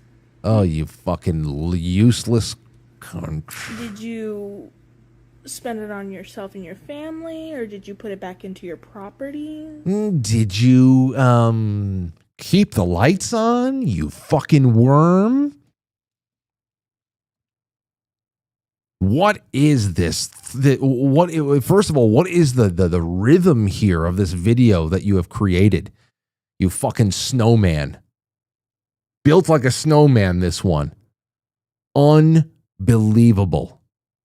Zorba the Hutt, slurping her carbonated sugary drink with her musty smelling head. Her scalp is definitely musty. The whole apartment smells like saliva pillows, no doubt in my mind. I can smell the saliva-soaked pillows from here. This fucking freak. I'm not condemning this human-sized tardigrade over here to starve, by the way. Everybody else is more than welcome to keep her comfy in her state of absolute squalor over there in her apartment. I just want the half a penny that I pitched in for that can of alcoholic seltzer back in my pocket. That's all I care about. I just want the half a penny that I pitched in for that fucking seltzer. That's all I want. Just want it back. I want it back. No, I'm going to keep slurping it. Yeah, you'll slurp yourself to an early grave. Absolutely fucking worthless. Absolutely worthless. Even this comment pissed me off. This is why I have to be off of Twitter. I have to be off. It was so much better just 3 weeks ago when all I was dealing with was Red Sox fans coping that the Yankees had just knocked them out of the playoffs and finding these really crazy ways of explaining why Aaron Judge's home run wasn't really very impressive at all. And all. That was so much better than all of a sudden a week after that, it was the No Kings mass delusion. And it's been horror since then. But I have to peek into it because these are stories that are going to come to a head in the next couple of days. November 1st. Listen to this guy. David Vegas says, I got 4 kids, 1 on child support, and a full-time job as a manager. and use food stamps still to help. Not everyone is taking advantage. Can I do without? Sure. He says that right after saying not everybody's taking advantage. Can I do without? Sure. But it helps immensely with creating a savings and making sure I always have a food budget. You fuck. Everything about this program takes advantage of everybody. Everybody invested in this program is being taken advantage of. And then there are people who administer it and get the skim somehow. You have Americans who are stolen from to fund this, and even the recipients are being taken advantage of, as I stated before, because no one knows where the money came. They are taught to hate the host upon which they feed. There's no gratitude. There's only disdain. There's only righteousness. And yeah, give me my money. Like why does the alcoholic seltzer slurping tardigrade on her couch deserve that money? What ancient injustice has been done where she deserves that money and we all just got to cough it up? What ancient injustice are we writing now? You know? If I don't want my money going to the system, I'm greedy. And though I'm barely getting by with income that my grandparents would have considered, if my grandparents were making what I'm making right now, they would have been considered upper middle class. And I'm barely getting by. And I'm sure you guys are feeling the same thing. We're greedy. They just don't give a shit. People don't even know what money is. So I'm sorry if I don't give a fuck about this guy, David's sob story. I don't need it, but it helps me save. I haven't saved a damn penny for nearly 2 years now because of the way I'm getting taxed and squeezed. Treading water so that David can have some savings, bring his family to a water park. Again, it's the disconnect. Absolute disconnect. The guy on Twitter is just squawking into the abyss on the internet. He doesn't understand the reality of it all, doesn't understand that. He doesn't know anything. He doesn't know what he's saying to you. You know? I know that you guys, he's essentially saying to you and me, people like us, anybody who see his tweet, hey, listen, I know you have your own household issues, and I know that, I know you aren't probably as comfortable as you'd like to be, but it's a really good thing that the government is making you pay for my groceries because it's giving me it's a little difficult for me to save money. And now I'm afforded that leeway to save money. Thank you. It's good that the government is taking money from you so I can have this luxury afforded to me to save. He doesn't understand how gross his reasoning is because he doesn't even know where fucking money comes from. That's number one. So it's so infuriating. So infuriating. So that's where I'm at with all the welfare stuff. Now, like most things, 40 million people need this to eat to varying degrees, because obviously David doesn't. 40 million people. The real question should be, how the hell do we sunset people off of this permanently? Not how do we kick the can down the road and fund all of their lifestyles until the next time that the political hot potato gets passed around again? That's the real question. 40 million people? That is egregious. It's egregious.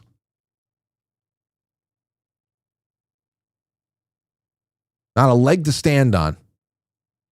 Absolutely crazy. And even better, I see people like Gavin Newsom going, Donald Trump is literally dancing in Asia. Meanwhile, 40 million people are going to lose access to food. They're going to lose access to food. Gavin Newsom, being a state governor, has more authority to feed the needy than any government officer in D.C. The federal government has no authority to do anything like that. Gavin Newsom could. He could. But this is the game we play.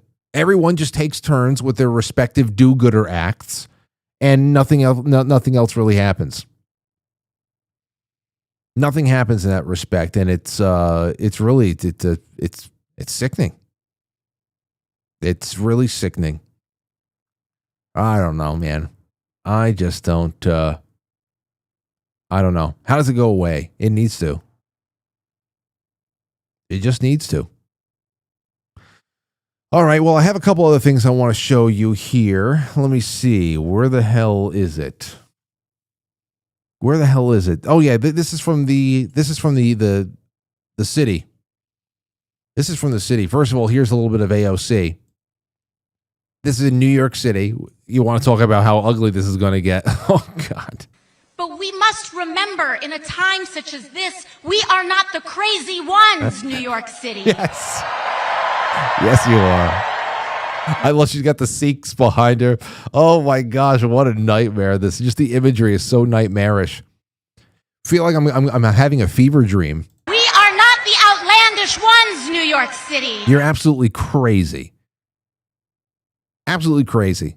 I wish you would sit down with somebody that has half a brain and allow it to be live cast. They want us to think we are crazy. We are sane. That's the wow. Greatest speeches in history, you know? That's what you have to open it up. Here's another one for you. A New York judge supports socialist Zohran Mamdani. This is going right into the white liberal woman category. He's an amazing man if you've heard any of the debates. He's really educated. He's gone around the country to see what of his programs will work and won't. He's young. And he's a person of color. I think he's going to make an amazing mayor. Person of color, young. He's not. Listen, he's young and he's not white. So right there off the bat, this is going to be fantastic. Fantastic. I know exactly what I'm talking about. Excited about him. Are you worried about safety or anything with him being? Not at all. Not at all. Not at all. As a matter of fact, never. No. And that's the end of the story. That's the end of the story. I figured it all out. If you think that safety is a problem, I'm not even talking to you. You must be one of them fascists. Because I think he's got it right. I think the police are the police, and we need social workers to deal with mental health problems. Yeah, that's right. The police are the police, whatever the fuck that means, and we need social workers to help them. So we're going to have social workers on the beat, on the subway, social workers in every train car, waiting to de-escalate when somebody gets stabbed in the neck. You know, while somebody's bleeding out, you can be talking to the assailant, asking them what happened to them in their childhood, if anything they want to work through, while the person that they just stabbed dies right there in the train. That would be good. It'd be like an air marshal after 9/11. You have air marshals on every flight. You can have a social worker in every subway car in New York City, because the police are the police, whatever the fuck that means. But it means something to jowly old white woman. And here's the other thing I want to show you. I saw this picture and I wanted to scream. And then I saw, here's the picture. That smiling face of this. Otherwise, there's no light in this person's eyes. Her name's Bailey. And here's the tweet. I had some guy named Ben Freeman says, "Do not vote for Zohran Mamdani." And Bailey says, "Too bad I did today." And just smiled. "Thank you. Got it. I voted anyway. Sorry. Can't tell me shit." And this is what I'm saying. It's not about this Mamdani guy. It's about people with no spark of life in their eyes, like this chick, this with the plastic face. God knows where she's actually from. Probably from Ohio or something like that. That's usually what happens. I saw so many Sex and the City episodes. They just got to be there. That's why New York is so fucked up. It's a whole bunch of people who watch Sex and the City. They came over here and they thought they can just fuck around. Anyway, I'm looking at this and I said, there's the face of the end of Western civilization right there. Some dumb white liberal twat. I'm sorry. I'm being very, very spicy right now. Some of you are probably like, what? What is this? Frank? 2018 Frank? He's reverting. Anyway, yes, I am reverting a little bit. But here's the issue. I saw somebody I saw somebody put an incredible line of commentary up here, and I had to go check it out here. I really had to check it out. It's wonderful. His name, I don't know what the hell it is, Homath, Psychomath. And he's talking about this little exchange between Bailey over here. And right up to this point, I love this. Homath says, "This is it, friends. This is where I come from. These are the fires in which my disgust was forged. The vacant stare." There you go. Vacant. Just vapid. There's nothing in those eyes. Nothing. The vacant stare, the Miss America smile, the trappings of middle-class conformist consumerism, the self-assured, momentary, tell me I'm pretty pose, clashing with the lack of effort in self-presentation and the impatience of choosing an unflattering background, the smug, condescending delivery of the message, I have done what you warned me not to do. Yeah, she's a regular Ariel, going to the surface to screw up these, to screw everything up on the surface. All of it completely irrelevant to the topic at hand, forced awkwardly in front of it, obscuring it, replacing it, upstaging it, or so she hopes, standing between you and what matters. She says only, look at me, look at the difficulty I have caused for you. Witness the joy that I can only derive from being your problem. This is not about politics. She doesn't understand them. She doesn't even think she knows better than you. She only knows that you can't tell her what to do. And that so fucking hits the nail on the head for me. Things that I find ways of getting things out there. That really just nails it on the head in big ways for me. Yeah. There's really, that's really it. You can't tell me what to do. And that's just what it is for me. That really, really got me. So I'm happy. Happy somebody put it out there. Because that's going to be an issue. That's going to be an issue for us going forward. It really is. How do you deal with this? How do you deal with this? You say, well, everybody just has to learn from falling. Yeah, well, there's going to be a lot of people falling. A lot of people falling. This person's going to fall just from trying to stand up. What is this? When millions of people are going to have to resort to possibly stealing in order to feed themselves and their families, and the government complains, because they will complain about the crime rate going up, even though they're the ones who fucking did it. No, we can't. Make sure you point your anger at the system and the people at the top, because they're the ones who took the food away from families and poor people and starving children. Oh my God, the smell in that room, the quality of her skin, the hair, the frayed hair. I mean, this is we are guys. These are, they're sick, they're mentally ill. There's a lot of that going on. But these look at how physically ill everybody is. Look at how physically ill. Look at the last three women that we saw putting up over here. I mean, there's many more. There's men too posting, not as much as the women. The women just love talking about how hey, listen, we're gonna have to start stealing. Like, oh, really? Like we weren't expecting that. Just incredible.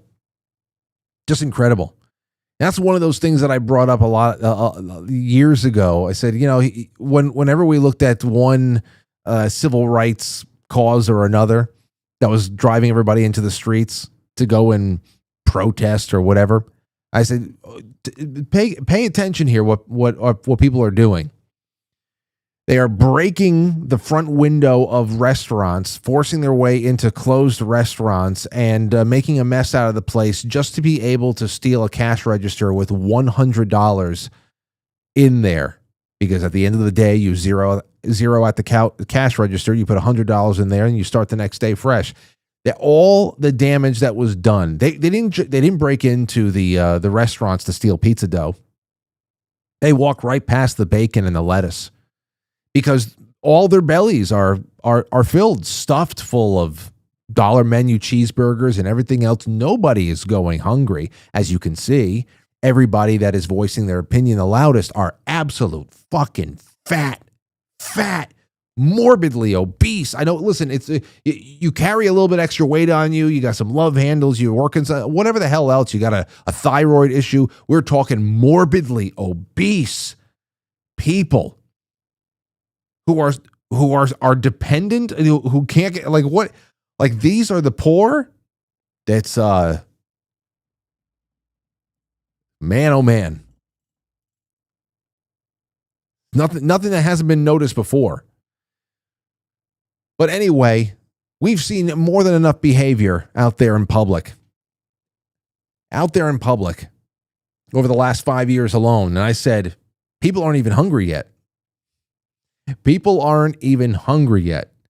On if the food stamps expire on November 1st, the program expires on November 1st, and it's November, the rioting and people breaking into places and going, just the people are waiting for November 1st, 12 noon, so they can show up at a Piggly Wiggly somewhere and just stock up on eggplants, whatever the hell they can find, just to be able to walk out and have some kind of a righteous reason for stealing food. Whereas before, they were going into Foot Locker and Gucci and Dolce & Gabbana and just taking whatever the fuck they want there. Now it's about food. Now it's all about food. Before, they walked right past the bacon and stole the cash register. I'm telling you, man. This is ugly. Ugly. And I keep thinking about that smiling face of Bailey. Smiling face. That's a $10,000 smile. $10,000 smile, perfect teeth.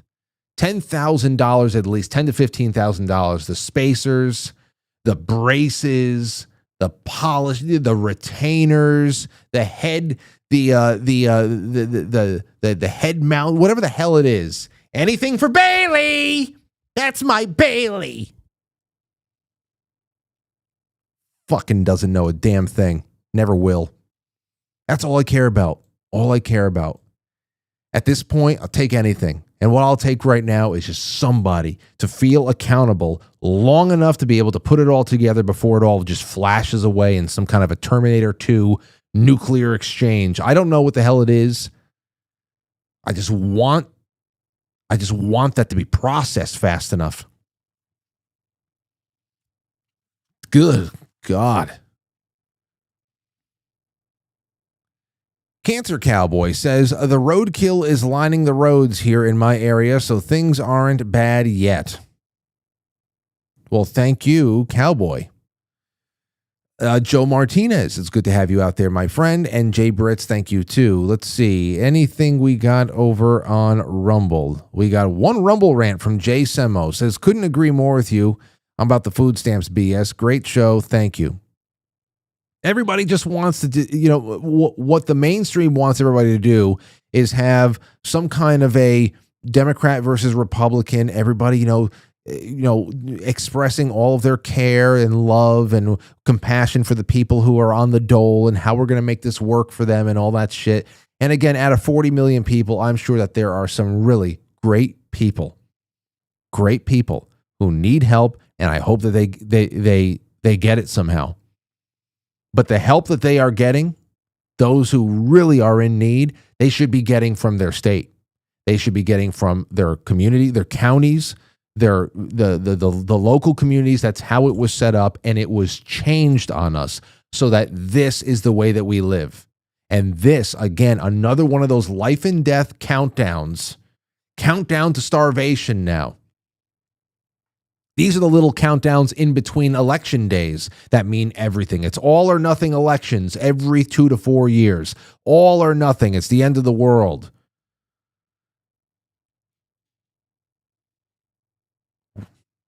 The compassion, inside out, inverted.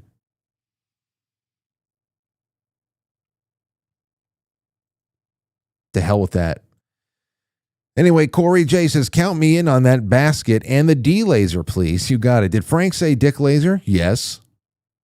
NX17 says, Chris is an interesting and thoughtful guest. Well wishes to your mom, Frank. Thank you. She's doing great. It's been smooth sailing. And I think at some point over the next week, she should start physical therapy. And that's a whole other ball of wax. Good stuff, though. Basket down payment. Love it. Lynn, you got it. And Delona, thank you for all the cookies. And then Tony Animal 1. Good to have you. Good to have you. Yeah. All right. Well, it's 8:54, and it'd be stupid for me to start taking calls right now. I had this. On the flip side, I'll take some calls. And I'll also read you, because I started watching, everybody in the Discord this morning was talking about, or at least some people in the Discord were talking about the Tucker Carlson and Nick Fuentes episode that was published yesterday or something like that. I took some screenshots of some of the comments. I got to read them to you. They're hilarious. I'm about halfway through it. I'm just, it's a entertaining discussion. But, of course, it probably melts some people's faces off. I don't know. I don't know when I can finish it. Maybe tomorrow or something. I ran out of time. Too much stuff going on today. Way too much. All right, what else do I have over here? What else do I have? I think that's about it. I don't want to start anything I can't finish. That's a very Aries thing to do. So I'm just going to go away now. And and once again, the dick lasers, go ahead and take care of that. I'll put that in the chat room in after hours right now. But I can't wait to talk to you guys for a little bit on the other side, where I can just kind of chill out, read the chat room, and not worry about anything else. By all means, here's what I ask of you. Please like this episode wherever you're watching it right now, on Rumble, on X, wherever the hell there's a like option. Give me a red pill over there on Pilled. On YouTube, ladies and gentlemen, please click like. It takes so little. Click like, leave a comment afterwards, use your hype afterwards. Anything you hear that you want to comment on while you're watching it, after the fact, leave it in the comments. It helps. And we got to open this up just to at least the subscriber base we have here. We're very close to figuring something out. I really think so. But I need all of your help in the meantime. And also, become a sponsor. You get stickers this month, a Polaroid, a holiday postcard, Keto Brainz, and access to a whole world of members-only content. That's quitefrankly.tv/sponsor. The links are in the description below. It's on the sponsor tab on quitefrankly.tv. We're sending that out, and I'm going to make it even more Christmassy come December. But, there's going to be Thanksgiving postcards we're sending out this month coming up. So get in on it. I want to send them all out to you and make you sponsors of the show going into a pivotal year. 20 years of broadcasting for me, 250 years of being a country for the United States. So let's do it. All right, I'll catch you on the flip side. Thank you guys so much. Hold on. I know I screwed this up before because I triggered it while Chris was still on the air, and I'm not going to do it again. There we go. See you tomorrow, guys. It's going to be a good one. I'll catch you on the flip side.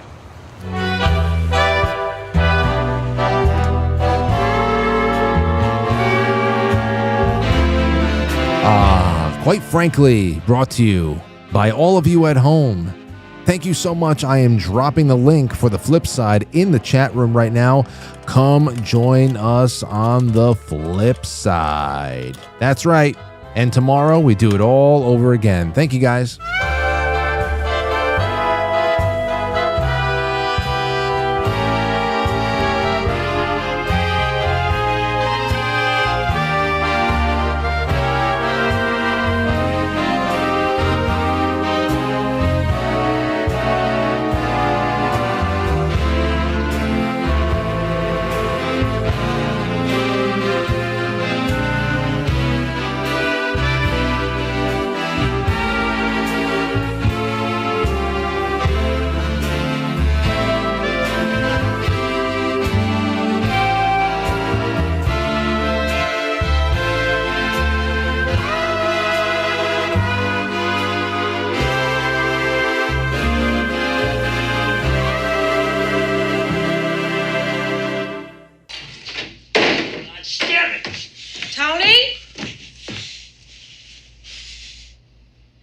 I go? What does it take to get some fucking smoked turkey in this house, huh? What? I bust my ass all day long. When I come home, I want a little smoked turkey. Is that too fucking much to ask? What the fuck is your problem? Everything but fucking turkey in here.